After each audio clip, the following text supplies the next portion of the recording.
On the far western coast of the continent, high atop a rocky promontory overlooking the Sunset Sea, sits Casterly Rock, ancestral seat of House Lannister.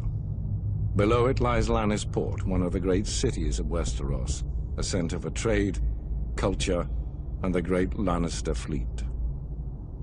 There are a number of gold and silver mines in the Westerlands, making it the richest region in all of Westeros.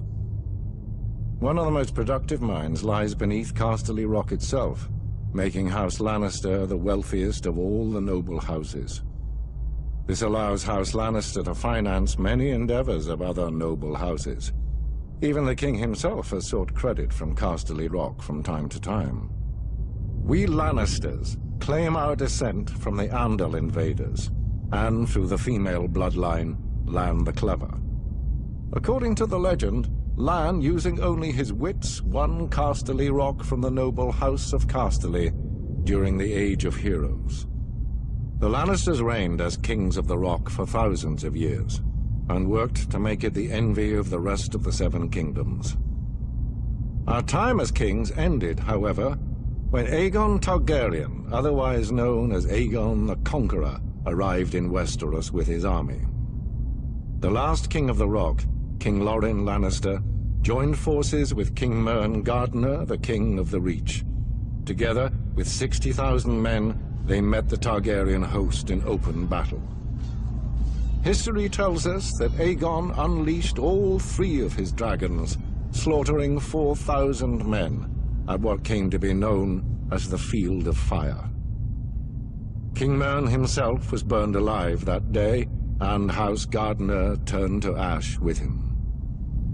Seeing both the threat and opportunity the Targaryens represented, Loren wisely surrendered and aided Aegon in his further conquest of Westeros. The Lannisters were thus appointed Lords Paramount of the Westerlands and Wardens of the West, titles we hold to this day. Let us be clear, though. It is neither luck nor royal favor that makes our house prosperous. There have been times in our history where some have thought us weak, lazy, or opulent. My father, Titus Lannister, nearly bankrupted our house with his poor investments, and allowed himself to be mocked openly at court. When our vassal, the Rains of Castamere, dared to rise up against the Lannisters, they learned how dangerous it can be to taunt a lion. I, Tywin Lannister, led the assault on Castamere to put down this rebellion. I made an example of them, to anyone who doubts our might. They even made a quaint song about the fates of the Rains of Castamere. Sadly, there are no Rains left to hear it. Today, the Golden Lion of Lannister is rightly admired and feared throughout the Seven Kingdoms. Our words are, "Hear me roar." But there are other words that should be remembered when crossing a lion of Casterly Rock. A Lannister always pays his debts.